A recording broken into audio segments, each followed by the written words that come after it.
and welcome to Help in Harrisburg, a collaboration between the City of Harrisburg and UPMC and their Minutes Matter initiative. My name is Matt Maisel. Today we are going to be having a discussion about mental health. It is a serious topic. It at times is going to be a tough conversation, but it is an incredibly important one. And to help us get through it, we have two of the most respected individuals in their field here in Harrisburg, Dr. Melissa Brown, a clinical psychologist with UPMC, and Tina Nixon, the Vice President of Mission Effectiveness, Diversity, Equity, and Inclusion, also at UPMC. Thank you both for joining us. Thank you for having us. I want to start by having each of you give a brief explanation of why both of you are so qualified to discuss mental health matters as it relates to the Harrisburg community. Oh golly. Well, thank you for asking that question. Well, as a clinical psychologist, I've been practicing in the Harrisburg area with UPMC for the last 13 years and working with a diverse population and just being able to work within various different areas of the need in the community it's been so incredibly resourceful. That has allowed me to develop and hone my skills and gain knowledge and expertise in how to best help the citizens of the Harrisburg area. And I'm not a clinical psychologist, but I am an advocate, and I am part of the community, and I travel throughout the community, and I see the great need of our community here in Harrisburg around the mental health challenges that are faced by individuals and families. And so I became a mental health first aid trainer, which is a evidence-based nationally certified program to provide our community with the basic tools to help someone that's in crisis, to walk alongside them and to get the professional help that they may need during that time of crisis, but just providing and educating and giving the folks the tools they need to help individuals. As someone, Tina, who is entrenched in the community as you are, how would you describe the current state of mental health in Harrisburg as we sit here in early 2024? As we sit here today, I think we're in crisis. And we've been sounding the alarm. I think we've had a conversation before in the past about mental health challenges in the mental health services and the needs of our families, and I would even include our youth and in within our school systems. And I really think we need to make sure individuals that are able to provide that support are trained to provide that support for individuals. But with the current state of violence that's going on and just the trauma that individuals are experiencing, I think we need more help and we need more individuals to help us as we continue to move forward. Dr. Brown, who are the patients that you typically see on a regular basis? I see our educators, I see our children in our community, I see our families, I see our other leaders, our physicians, our nurses. So basically, those are my everyday clients. I'm seeing it across the board of professions and need. You pretty much just said everyone. Yes. Which I mean, and it's almost a defense mechanism to laugh at that. Yeah, everyone, but it's also a sad reality to the crisis, as Tina described, that we're currently in. It is so true. So many different professions are trying to navigate how to manage the crisis that we are facing, particularly in our area with the shortage of counselors, the shortage of professionals, and not only the shortage of professionals, but the shortage of professionals that are trained in the diversity and the needs of our community.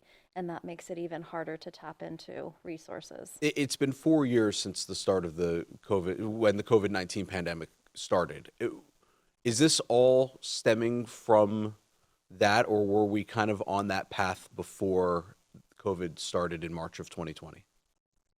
And I will say, I think it's more, it's COVID's a piece of it, but not the entire piece. Kind of exacerbated everything. And I think it sped things up. And I think the challenges that we experienced during that time with the lack of resources and the lack of being able to connect to those resources exacerbated some of the things that individuals are facing.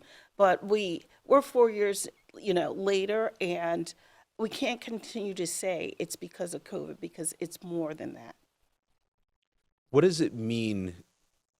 And I think both of you will have different answers for this. So, Dr. Brown, I'll start with you. What does it mean to be in a mental health crisis?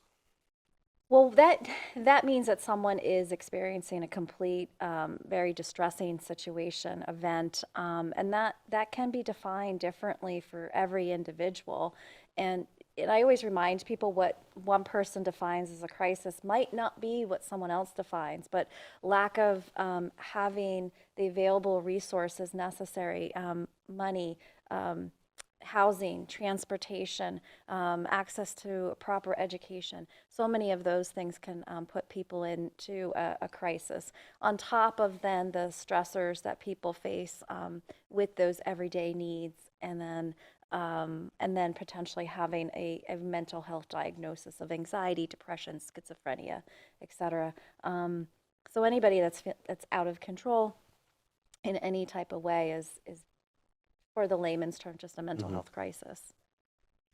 And how does that differ, or does it differ at all from your perspective on this as someone that's not a medical professional necessarily in terms of being a doctor, but being entrenched in the community and kind of recognizing some of the experiences that people are going through firsthand and then recommending them, advocating for them? What are you seeing in terms of why this is a mental health crisis that you described? And the lack of resources, one of the things that my team does is we interact with our homeless population. And again, when the basic necessities aren't being met, food, shelter, clothing, those type of things, that can also send people into crisis. And it's, as it's behaving differently, it's becoming withdrawn. But also, I think, when I talk about crisis, I think what folks are experiencing in our community, and the violence and the gun violence can create that also. We talk about social media, and where a lot of people get their affirmation by the number of clicks they get on social media, which can also, create challenges or mental health challenges in individuals, especially our youth. And so the videos, that folks are watching, and the lack of, maybe the lack of a family unit or someone they can talk to, or someone, that is helpful in whatever situation they're living in, can create these crises. I want to key in on something you just said and kind of try to expand on it. The idea that where we are today as a society, a lot more time spent on the internet, watching videos, a lot less time seemingly talking to people one-on-one, individually, in person, not over Zoom or Teams or something like that. How much of a factor does that play, the lack of person-to-person, face-to-face interaction? So I'm not a doctor, but I do read a lot, and I know loneliness and isolation is, especially for our elderly, is a significant challenge. Yes. And I think, when we went through COVID and we had to isolate ourselves, it's difficult to reconnect, but every human being needs to be connected in some way, and not just over the internet, but, one-on-one, having conversations, feeling that you're actually connected to someone is important. And we were seeing that before the pandemic. So the pandemic really just exacerbated and highlighted this lack of connectedness that we have.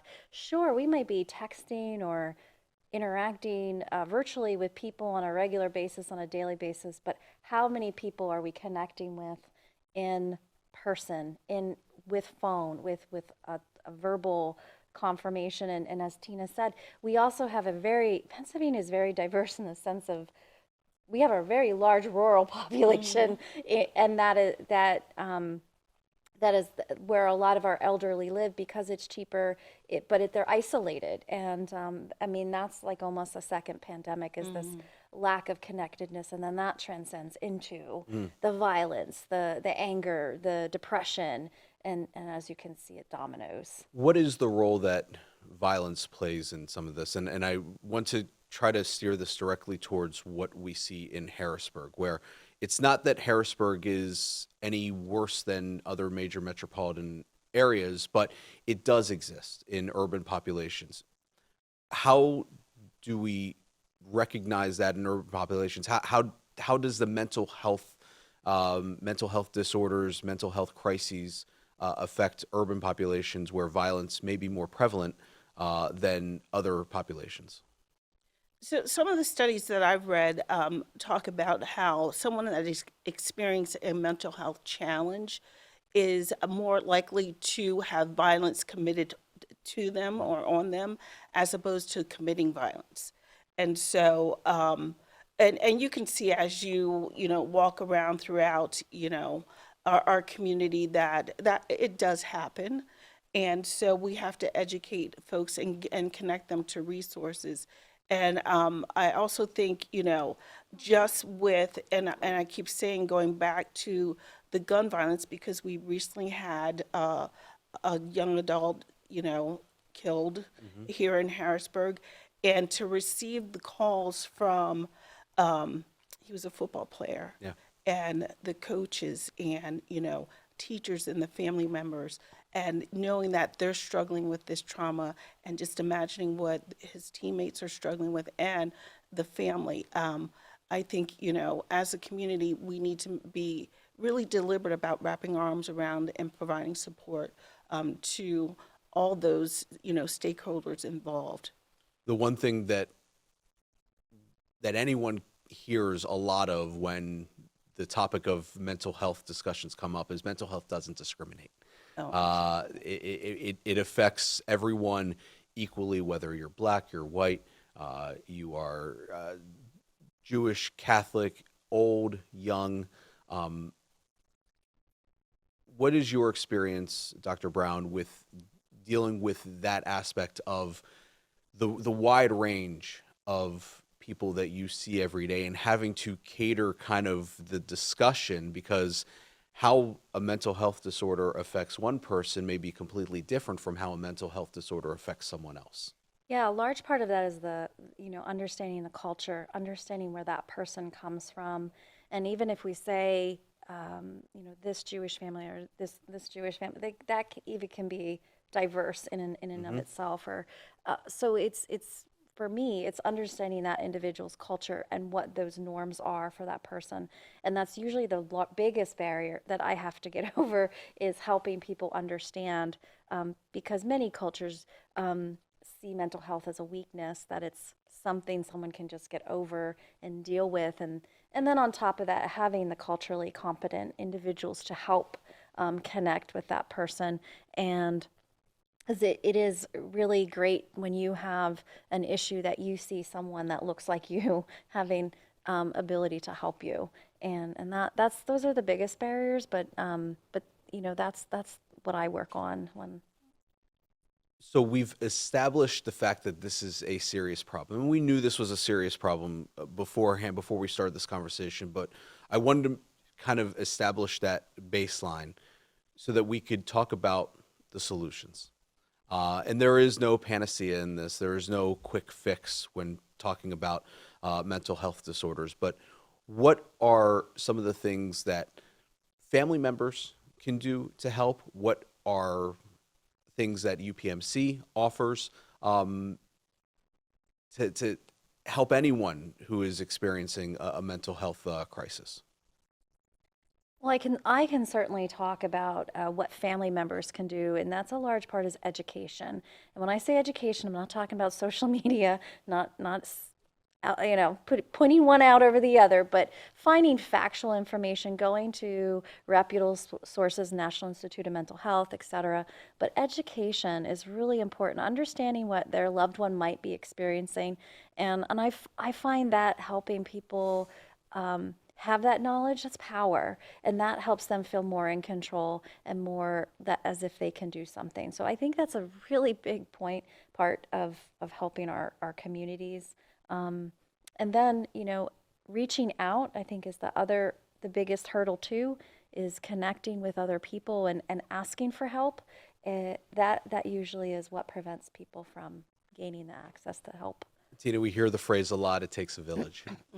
What can people in Harrisburg do? What can neighborhoods do to help each other when they are experiencing a tragic loss? And knowing that the adverse effects that a tragedy can have on not just a mother or a father or a son or a daughter, but the person next door, the person down the street. What can people do to kind of help each other throughout the city of Harrisburg? I think coming together and having those conversations with a trusted provider or a trusted, community leader. I know, religious leader, someone where they can, really share what they're feeling at that moment. I think there's other ways that our community can help individuals connect and get connected to services. Again, education is key. We have the mental health first aid training for our community, but also, support groups, self-help books, exercising. I mean, we have a beautiful river here that has, people can walk on, spending some time outdoors and being a buddy with someone that may not want to go out, by themselves, walking. Again, reconnecting in a way that's interpersonal and a little more intimate than on the computer and Facebook. I think it's important. And then, we have a lot of churches in our community. Going out and being a part of something is important as people travel through and talk about the mental health crisis that we're all experiencing. I think we need to get back to connecting as neighbors and checking in. When we grew up, we would go down and knock on Miss Gaither's door and say, how you doing? Do you need anything? Bringing that back into our community, I think it's so important because we have become very isolated. And it's all of our problems. It's just not, the person that has experienced its problems. So, Dr. Brown, are there any ways that, does UPMC offer training as it relates to discussing mental health matters with family members or anybody for that matter? Yeah, I know we have the first aid, mental health first aid. We do that, and I know there's a number of different free programs that get offered on a regular basis. What we like to call lunch and learn topics. So those are really great resources to tap into, and I know that there's a plethora of information on their website that people can, if they can access that at a library or, at home or someone's phone, get onto the UPMC website. There are plenty of information out there for them to access. And if I could just plug our Yes, Healthy absolutely. Harrisburg, and I know I talked to you about this before. During the pandemic, when folks were able to distance and come together, our Healthy Harrisburg program is physical fitness. It's culturally, aware of, the individuals that are participating. And the story from that was this young woman, she was isolated. In Healthy Harrisburg, she said, if I didn't connect with that, I would have committed suicide. So that was during, the pandemic and coming out. But connecting people and like physical activities, we have line dancing, African dancing, we have hip hop step, we have yoga, those type of things, and getting connected, and it really helps individuals. So. That is person to person, face to face contact, physical touch, and when that happens, you have a connection with someone, and that connection can, quite honestly, let's just call a spade, that connection can save someone's life. Tina, I know you brought information with you, and I want to bring attention to it because we're going to have these available for anyone to pick up at the Martin Luther King Jr. City Government Center inside the atrium. If you're able to come by, pick it up. I know they're also available at UPMC here in Harrisburg as well. So I just want to give you an opportunity to describe what it is. So what we have here are information cards for family members or our community to pick up that have information on crisis and suicide, the 988 number, which if you're in a crisis or someone's in a crisis, then you need to talk to someone or you need guided through a situation, you can do that. There's a QR code on the back that has more information. We have information on sudden cardiac arrest.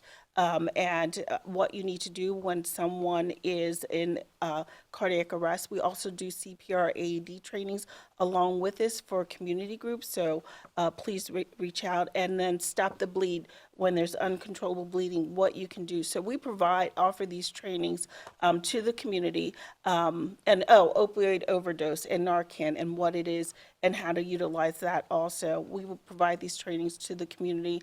All you have to do is reach out and schedule them. We have upcoming trainings on our website that we want individuals to join in. And again, these are free, and they're evidence-based, they're helpful.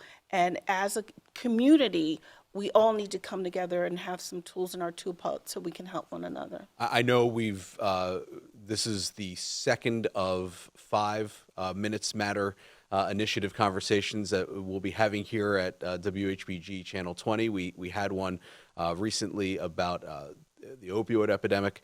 We're having the conversation now about mental health, and the other ones that you just mentioned, we will be having those as well. I want to end on this, and thank you both again for your time and your expertise in this field. This is a loaded question, I fully admit that, but where do we go from here? Because like I said before, this is not a quick fix. This is not some flip a switch and everyone's mental health disorders are going to be cured. Where do we go from here? What is the next thing that we can do to move the football forward to progress?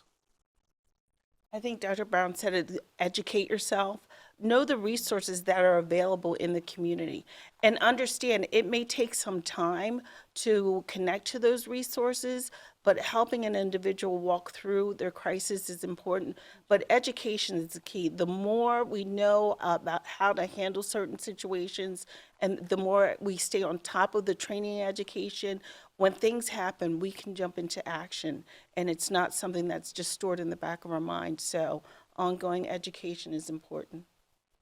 And I will just end, kind of tying in what Tina was talking about is the community aspect. This is an us problem. This isn't an individual. This is about us and our communities and where we live. And it does take a village. It takes all of us to work together. We all have something to bring to the table to help someone, no matter how big or small that might be. So working together, we have more power and more resources, and we just need to start connecting and working together. Dr. Melissa Brown, clinical psychologist with UPMC, Tina Nixon, Vice President of Mission Effectiveness and Diversity, Equity, and Inclusion with UPMC. Thank you both for joining us and having this discussion. Thank you for having us. And thank you for joining us here on WHBG-TV Channel 20. Once again, this was Help in Harrisburg, a City of Harrisburg and UPMC collaboration with their Minutes Matter initiative. And thank you so much again for joining us. We will have more information on our website, harrisburgpa.gov, as well as UPMC's website as well. Thank you again, and have a great day.